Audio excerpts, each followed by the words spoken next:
Chapter 15. Such was the history of my beloved cottagers. It impressed me deeply.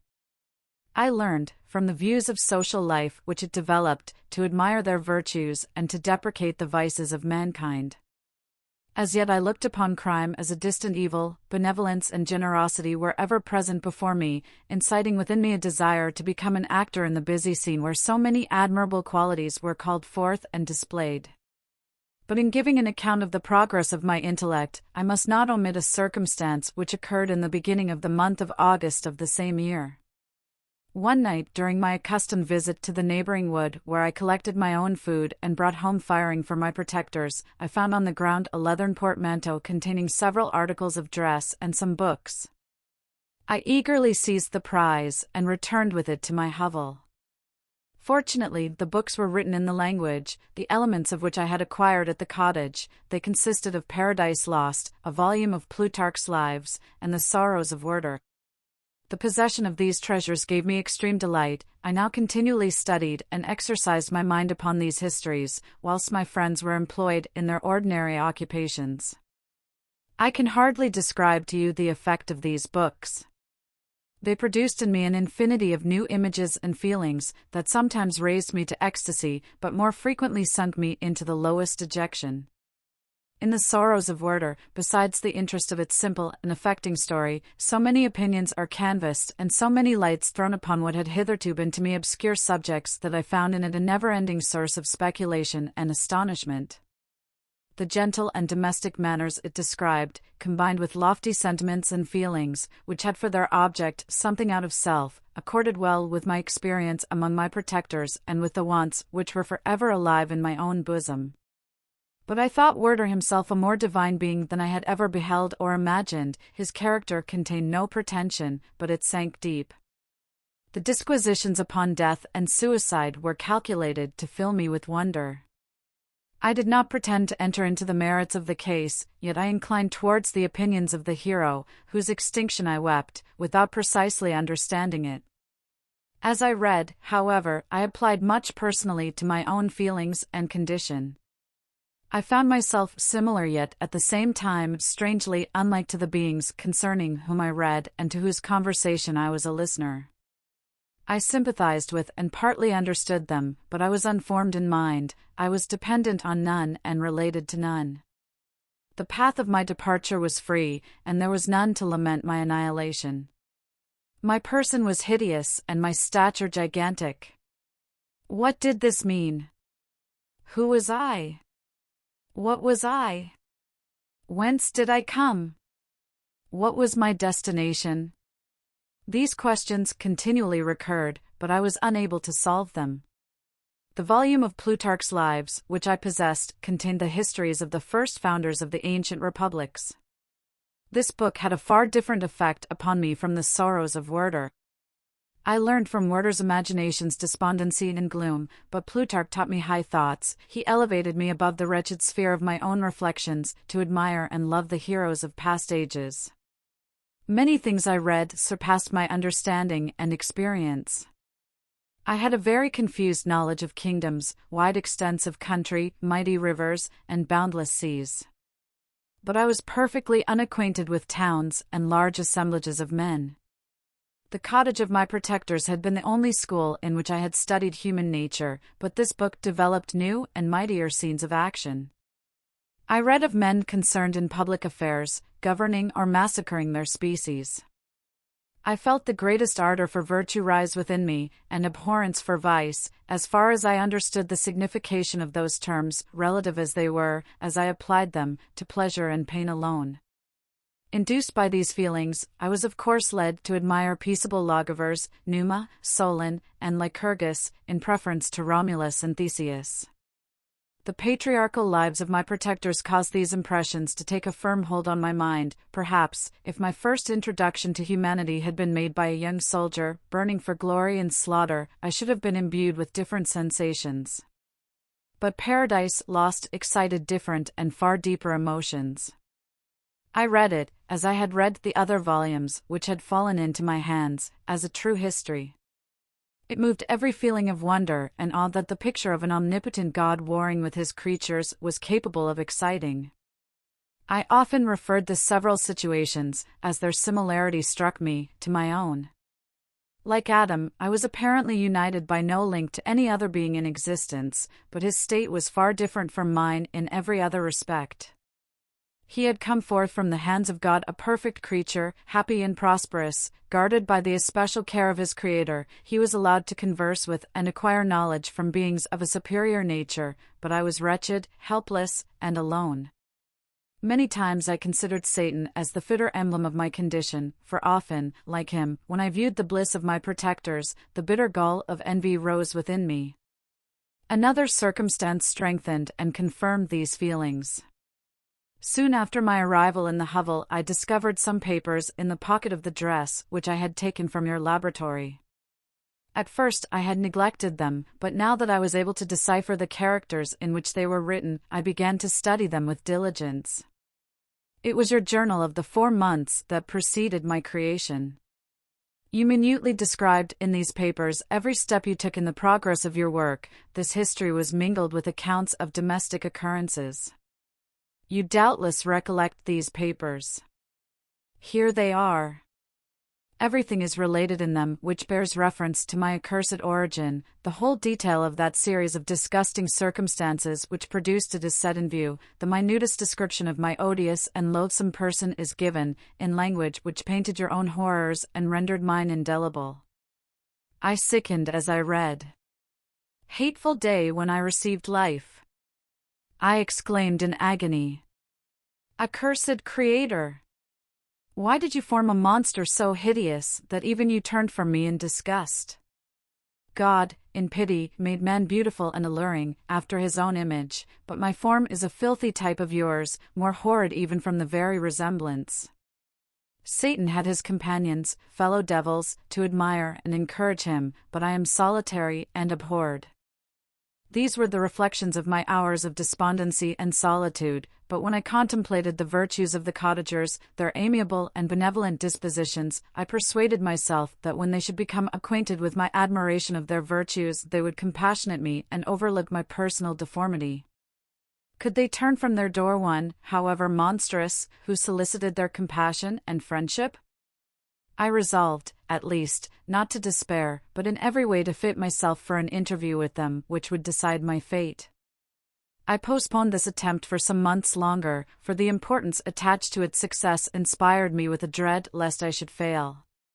Besides, I found that my understanding improved so much with every day's experience that I was unwilling to commence this undertaking until a few more months should have added to my sagacity.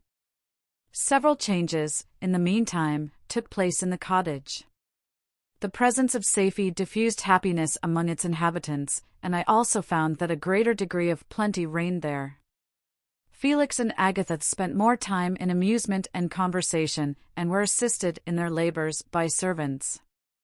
They did not appear rich, but they were contented and happy. Their feelings were serene and peaceful, while mine became every day more tumultuous. Increase of knowledge only discovered to me more clearly what a wretched outcast I was. I cherished hope, it is true, but it vanished when I beheld my person reflected in water or my shadow in the moonshine, even as that frail image and that inconstant shade. I endeavored to crush these fears and to fortify myself for the trial which in a few months I resolved to undergo, and sometimes I allowed my thoughts, unchecked by reason, to ramble in the fields of paradise, and dared to fancy amiable and lovely creatures sympathizing with my feelings and cheering my gloom. Their angelic countenances breathed smiles of consolation. But it was all a dream. No Eve soothed my sorrows, nor shared my thoughts. I was alone. I remembered Adam's supplication to his Creator. But where was mine? He had abandoned me, and in the bitterness of my heart I cursed him. Autumn passed thus. I saw, with surprise and grief, the leaves decay and fall, and nature again assumed the barren and bleak appearance it had worn when I first beheld the woods and the lovely moon. Yet I did not heed the bleakness of the weather. I was better fitted by my conformation for the endurance of cold than heat. But my chief delights were the sight of the flowers, the birds, and all the gay apparel of summer. When those deserted me, I turned with more attention towards the cottagers. Their happiness was not decreased by the absence of summer. They loved and sympathized with one another, and their joys, depending on each other, were not interrupted by the casualties that took place around them. The more I saw of them, the greater became my desire to claim their protection and kindness. My heart yearned to be known and loved by these amiable creatures. To see their sweet looks directed towards me with affection was the utmost limit of my ambition. I dared not think that they would turn them from me with disdain and horror. The poor that stopped at their door were never driven away. I asked, it is true, for greater treasures than a little food or rest. I required kindness and sympathy, but I did not believe myself utterly unworthy of it. The winter advanced, and an entire revolution of the seasons had taken place since I awoke into life. My attention at this time was solely directed towards my plan of introducing myself into the cottage of my protectors. I revolved many projects, but that on which I finally fixed was to enter the dwelling when the blind old man should be alone. I had sagacity enough to discover that the unnatural hideousness of my person was the chief object of horror with those who had formerly beheld me. My voice, although harsh, had nothing terrible in it. I thought, therefore, that if in the absence of his children I could gain the goodwill and mediation of the old de Lacy, I might by his means be tolerated by my younger protectors.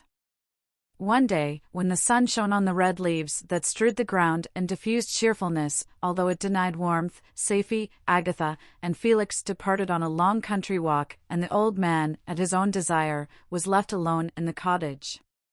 When his children had departed, he took up his guitar and played several mournful but sweet airs, more sweet and mournful than I had ever heard him play before.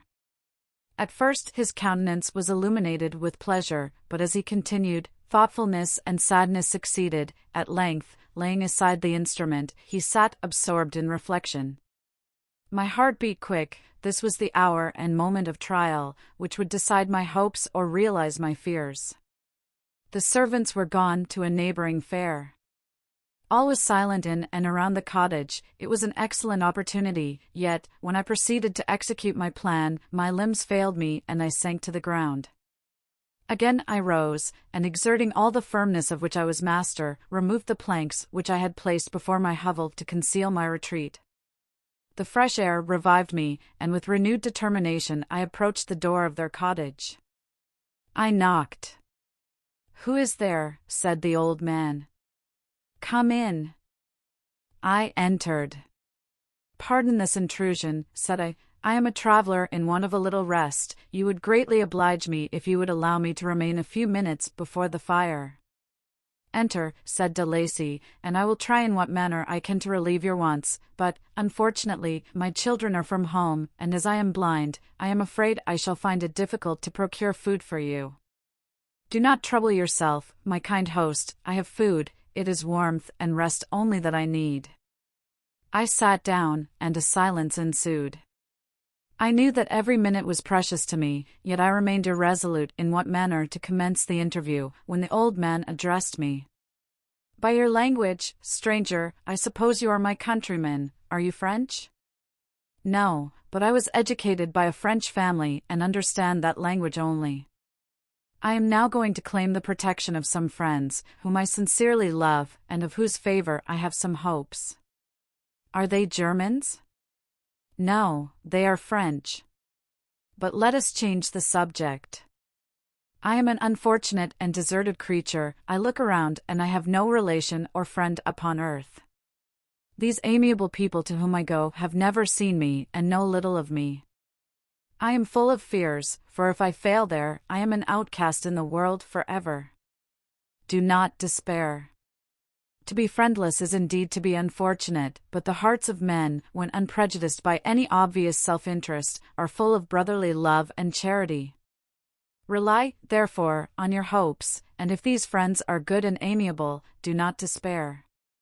They are kind, they are the most excellent creatures in the world, but, unfortunately, they are prejudiced against me.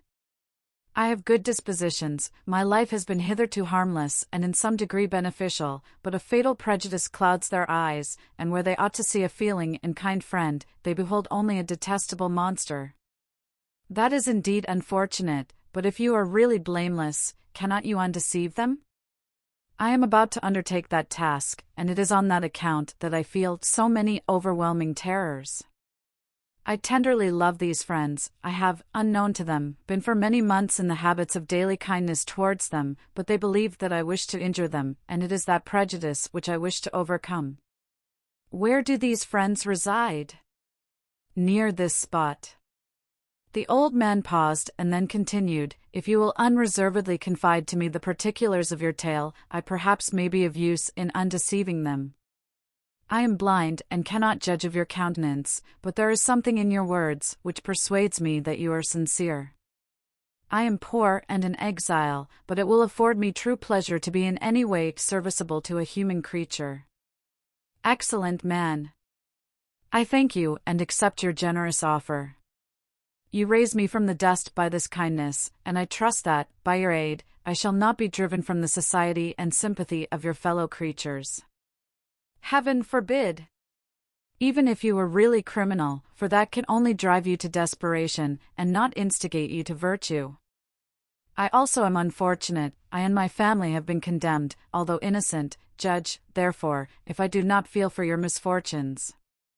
How can I thank you, my best and only benefactor? From your lips first have I heard the voice of kindness directed towards me. I shall be forever grateful, and your present humanity assures me of success with those friends whom I am on the point of meeting. May I know the names and residence of those friends? I paused. This, I thought, was the moment of decision, which was to rob me of or bestow happiness on me forever. I struggled vainly for firmness sufficient to answer him, but the effort destroyed all my remaining strength. I sank on the chair and sobbed aloud. At that moment I heard the steps of my younger protectors. I had not a moment to lose, but seizing the hand of the old man, I cried, "Now is the time. Save and protect me.